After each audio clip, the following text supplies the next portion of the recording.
If you don't have the ability to make the progression to get your mechanics down, I'm sorry. I might be looking elsewhere. If you can limit the turnovers, if they actually scheme for that more than just against Central Michigan, where obviously anybody could, then I feel like I will finally start to go, okay, I can get the hype now. It is the greatest rivalry in all of sport, not just college football, of sport for a reason. The Michigan-Ohio State, you're listening to the Rivalry Podcast. I'm JP, that is Jace, and we've talked about this before, but I want to go at it from a different angle because I feel like a lot of it has been having this conversation with Bryce Underwood about what does... Could you talk about anything else? No, I will. Hear one more Ohio State fan talk about Bryce Underwood. I'm going to yeet myself. Buckle up, Manchester. I'm looking at Bryce, and I want to have a different conversation with you about him because I feel like we've spent a lot of time on what does success look like for this team moving forward in year 2. But I don't want to talk about team success because I feel like that's easier to go, well, it's an improvement if we compete for the Big Ten again, we make the playoffs, beat Ohio State, to beat Ohio, that's beating a dead horse. I want to talk through from a pure football perspective with Bryce. Yeah. What do you consider, what improvements do you need to see from him heading into season 2 for you to really feel comfortable with him? Yeah. And we've said before, like, this is not an X's and O's podcast, right? Yeah. Like, I think we know football, we understand football, we love football, but this is not a, well, if we play this base defense, and this is like, we're not. If we throw a ball well, we'd be good at sport. And that's pretty much it. But I would say for Bryce to be successful and talking about him as an individual, not as not team success, I think it's a good question.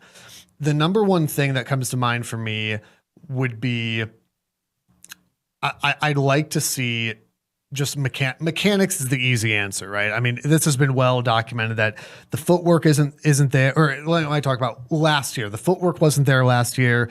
The mechanics, the arm throwing motion, the mechanics weren't there. It was very raw talent, which he has in abundance, so very raw talent, but it's certainly not been refined. And again, for what we'll continue to call extenuating circumstances on this family-friendly podcast, there's probably reasons, and some of them are those circumstances, and some of them are Michigan not having Chip Lindsey be a dedicated quarterbacks coach or hiring a dedicated quarterbacks coach. With all those distractions, as a newly turned 18-year-old starting in your first season, yeah, there's probably a reason why things didn't work out so well.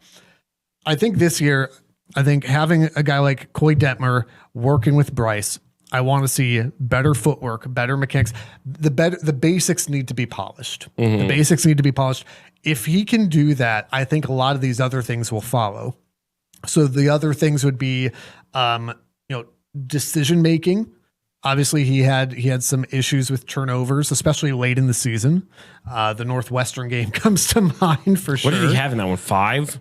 It was bad. I lost track. A couple of interceptions and a couple. I lost track. I couldn't remember if it was as a team they had 5+. I know he had a good amount of those, but that is one of those games. I for years I've described the Michigan TCU game as the closest thing to watching a game on NyQuil that I've ever had. Northwestern might have been a close second. I don't remember how Northwestern did not win that game. To this day is a question I will ask God at the pearly gates. That's what you're going to absolutely. I thought you might start with some other things, but sure, I guess that. But I think decision making, not just the interceptions, but he would drop back. You could see he would make his first read. It was the classic freshman predetermination of where I'm going to throw the football, right? So read progression is an easy one. That obviously, I mean, it's not easy, but is going to have to be, if you're going to play quarterback at this level. You're going to have to make that jump from freshman to sophomore. This is the most substantial jump for a quarterback. So if you don't have it this year, and I'm not talking about talent, but like if you don't have the ability to make the progression to get your mechanics down, I'm sorry. I might be looking elsewhere. I think for me, from an outsider's point of view, like that's low hanging fruit, but that's the answer because the low hanging fruit was not there last year. Yeah, I don't think you're wrong. You can obviously see, and I have been the biggest criticizer of him on this podcast. Well, there's only two of us. But I also think I've been fair with it. But you can see, and I've said it on this show numerous times, you can see the potential. There are guys that you bring in that just look absolutely lost out there that you go, I don't even see the skill. This is a complete miss. I don't believe that with him. When I watch him, I go, he's got the size, he's got the arm strength, he's got the speed, the athleticism. The whole package is there. Yeah. To me, it is correcting those mechanics, getting his decision-making better, getting him some more weapons, because I feel like that's something that we've talked about on here, and I think you've started to get there. The running back room is always solid. You got Andrew Marsh coming out that I feel like is a stud. To me, they're high on JJ Buchanan. They went and got Jamie French. Weapons will not be the issue. I think it's going to get better because I think there are guys that you guys have been recruiting well. But I feel like you've got to get him some really tangible wide receiver one options out there. I don't know if right now I would put that stamp on Marsh yet. I feel like I've got to see. That's a terrible take. I don't think so. He was good the back half of the season when he got playing time. I need to see a full season of it. Before I put my stamp on it. You about to. You're remember this in November. And that's fine. You're listening to me and hearing me say that I think he's trash. I don't think he's trash. I'm hesitant to put a guy that I don't even believe had 1,000 yards last season. Granted, he only played real time for probably a little over half. So I'm just hesitant to go, that's a true receiver one. Is he a threat that you got a game plan for? Absolutely. That's your receiver one. I'll say it. That is your true receiver one. He is their receiver one right now.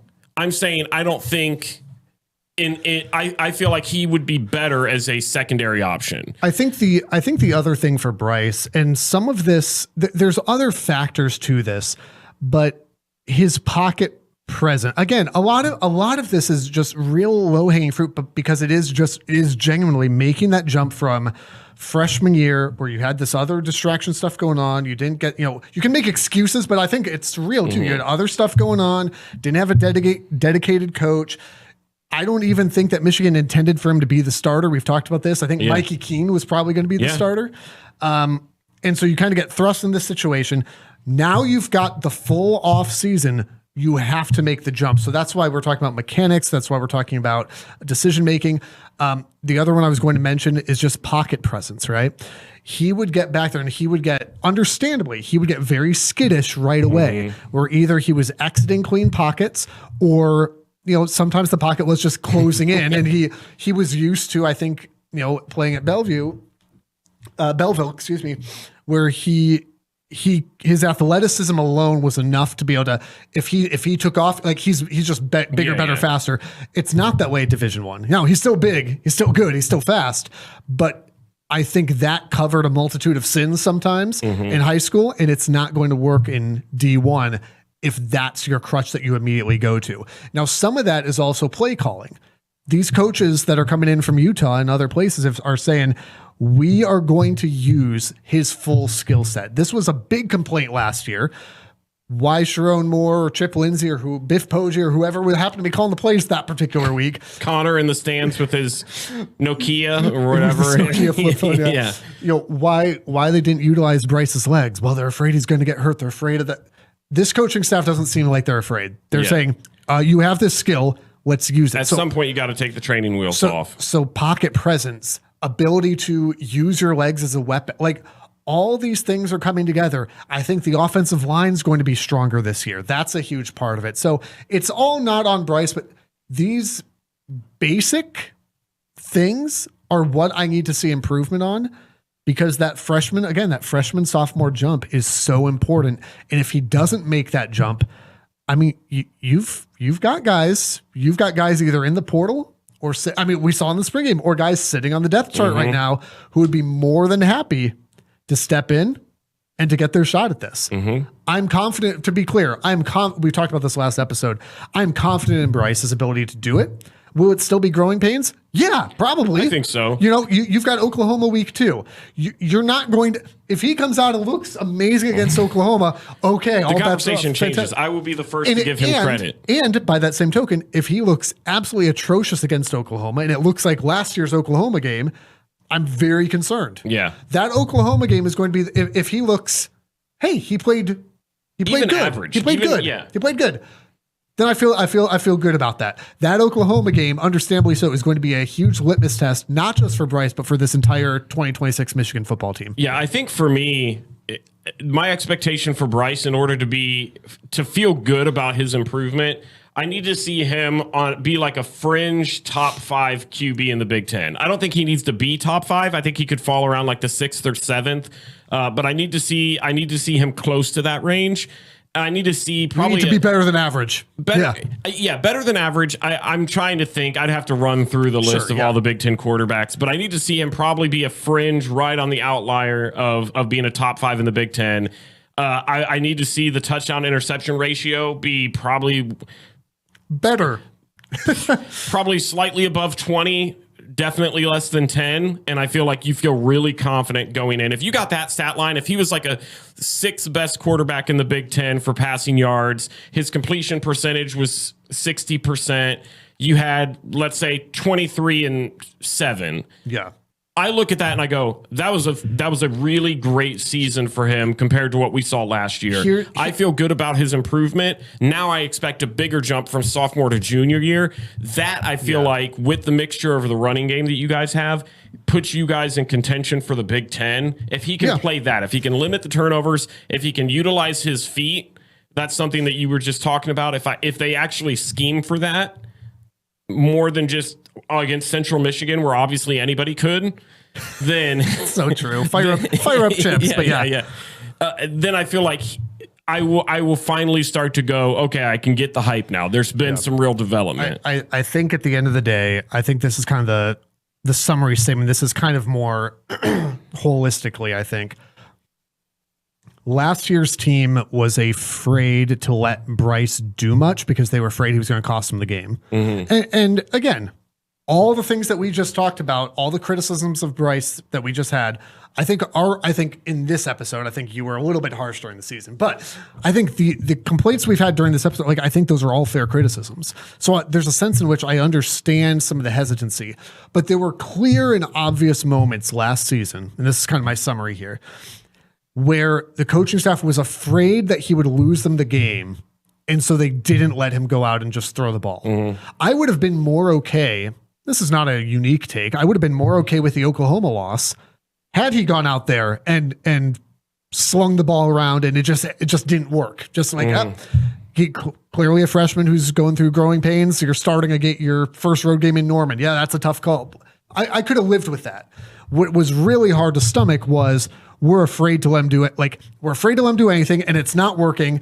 And so we're still afraid to let him do anything because it's not working. Yeah. And then when you suddenly switch and go, okay, handcuffs on, go.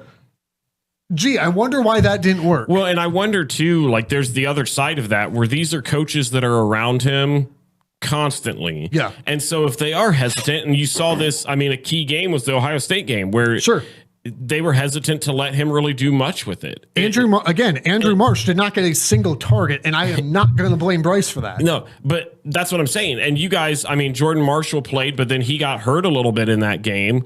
Yeah, that's another good example of he tried to go and did what he could and just re-aggravated. You guys were on your third string running back, and yet still the coordinator is sitting there going, well, yeah, but I mean, like, let's just keep running the ball because, and that's where I go. These are guys that are around him all the time. So there's got to be some truth because as idiotic as you might think their play calling is, they've been in that position. They've been around a lot of talent.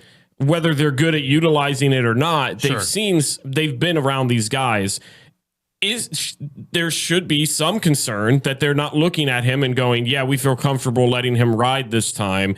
If they're trying to hold him back that much, where you've got your third string running back out there and they're still prioritizing that over the guy that's a 5-star number 1 recruit, there's got to be something inside of your mind that's going, oh, that might be a little bit of a concern. Well, I'll tell you this. I think there's a sense in which that's true. And there's also a sense in which I look at last year's coaching staff and I go, I don't think you knew what you were doing. Yeah. I mean, I complained before all the Sharon stuff came out. I mean, his game management was terrible for 2 years. And again, this is not me trying to just sit here and rag on the coach and say, and that's why Bryce played poorly. Yeah. But you cannot tell me that these 18, 19-year-old kids are not being affected when your coach has no morals. And I think you have stories like that too. And so you have Sharon out there who is clearly not, number one, his personal life is clearly a mess. He's out there. My complaint was that he could not manage the clock. He could not manage the game. I didn't understand the play calling that was coming from his offensive coordinator. And he looked like a deer in the headlights every time the camera showed him. And people made fun of me. They're like, well, you can't base a coach on. But every time they looked at him, it was... He looked like he was unsure. He looked like he didn't know if he was supposed to be in punt formation or man coverage. And it blew my mind. You can't tell me that didn't affect things. So what I want to see from this Michigan team as a whole is I think you will see more confidence and more focus. I think you'll see that. I think, please, Lord, I think we're done with the surprise injury practice report thing. Mm-hmm. Which is, I don't care what anybody says. People have pushed back on this from the Michigan beat. You're wrong. Harbaugh always had these injury report. Yes, but not like that. We're just random dude. It's like a spin the wheel and see where the little ticker lands. And out this week is Jason Barra. It's like, why? Yeah. What are you guys doing in I think you'll see that number cut way back. I think you'll see far less surprises there. I think you'll see more confidence, more focus. And that's going to translate to more wins. Yeah, fingers crossed. And I do think it's interesting when it comes to having your coordinators be able to evaluate talent too, because there's a truth where it's these guys will sit on the bench and you don't really hear anything from them, and then they start to show out, and the coaching staff kind of feels the pressure of the fan base to be like, hey, you going to play this dude? I think there are a couple of examples that you can look at. Andrew Marsh being one of the key ones, where this guy, as we look through stuff, he's a clear wide receiver one for that Michigan team. He was all of last year, and the dude was not getting playing time until midway through the season. It felt like. Well, and we know that there were some behind the scenes stuff going on about why guys were getting playing time and other guys weren't. Why, and again, that situation has nothing to do with Samaj, but Samaj Morgan being on the field at all by game 4 and made no sense until after the fact. You go, because it made no sense. But it got to the point with Andrew Marsh specifically, where after his first big game, people were like, hey, Chip, you see this guy that's playing pretty darn well? Could we play him more? What if we did he's this? Like, no. And then it took a couple of weeks for him to really have these phenomenal games back to back to back before it was undeniable that they had to play him. You look at the same case for Ohio State, where starting last year, the starting running backs were James Peoples and CJ Donaldson, who aren't even with the team anymore. Yeah. CJ, I don't even remember if he got drafted or not. He got signed as the UDFA. Oh, okay. Yeah. You're right. For some reason, I thought you were making fun of him and making up a team, but I know what you're saying with UDFA. It took to be clear, undrafted free agent. Which I know what that means. Which have you watched football? I know what that means. I'm just so used to you absolutely obliterating CJ Donaldson I just assumed that you were making up. It was meant as a slap to go, well, yeah, I mean, technically he is on a team. I think he's carrying Gatorade right now. So the same as Donovan Edwards. Got it. Dono didn't even get to stick around. Yeah, that's fair. So, but I'm looking at that and I'm going, James People and CJ Donaldson were your running back 1 and 2. And I think once people saw Bo Jackson, I literally, if you check, and you can fact check this, if you check our Instagram at RivalPod, you'll see a clip from the very week 2 of the season where I said Bo Jackson is RB1. I don't think it was week 2. It was against Grambling. I will say this: you were earlier than anybody else. Yes, I will give you credit where credit is due. And it took way longer than it should have. Yeah. But to me, it was so blatantly obvious that Bo Jackson was the best running back on that roster. And so I do think there are circumstances like Andrew Marsh where these coordinators that are around these guys all the time, you've heard this term if you've been in sports at all, where there are practice players and there are gamers. 100%. And you've got guys that just, for whatever reason in practice, can't get together. And I understand that there's got to be some reward and punishment for guys that show up like that, where if you've got a guy going out there like maybe a Samaj that's busting his butt, that's a senior, that's working hard and is trying, and he's been a core part of this team, you want to reward that. But then there are guys that are just flat out gamers that in practice maybe aren't the most intense players you're going to find, but you can throw them into a game and they're going to perform. That's what I feel like you saw with Andrew Marsh and Bo Jackson. I feel like there was obviously a reason this coaching staff felt like these other guys were ahead of them, And they made it undeniable that you had to play him. And that's where I feel like you've got to get to with Bryce, where the coaching staff is holding back on playing him. For whatever their reason may be, Bryce has to make it so hard for them to not continue to let him go out there and play his game. Yeah. And if you're at the point where you don't trust, you get midway through the season and you still don't trust Bryce to play his game, Tommy Carr's sitting there. Yeah. And again, people overreacted to the spring game because they always do. I do not think that this is a serious situation, but let's say that you get to week 8 and Michigan's 4-3 or whatever, and Bryce is clearly not playing well. He's making it. At that point, you're gonna see a change made. I don't expect it to get to that point, but again, this is where competitors are not afraid to be pushed. Mm-hmm. You know, this whole transfer portal fit where it's, well, I'm not going to play right now, so I'm going to. Again, I sound like a curmudgeon, old man yelling at cloud. I get it, Yeah. but that's where competitors are going to thrive because, like, yeah, my job is my job today, but is it going to be my job next week? Let's find out, and let's push. That's how championship teams are built. And we're going to find out a lot this season about Bryce because year one, I don't think he felt any of that pressure that even if he played bad, there was somebody on the back end waiting in the wing. No, because there wasn't. Yeah. This year, I genuinely feel like Tommy Carr put a little bit of that pressure because he's so young that now Bryce is going, I'm not playing well. I didn't play last year very well.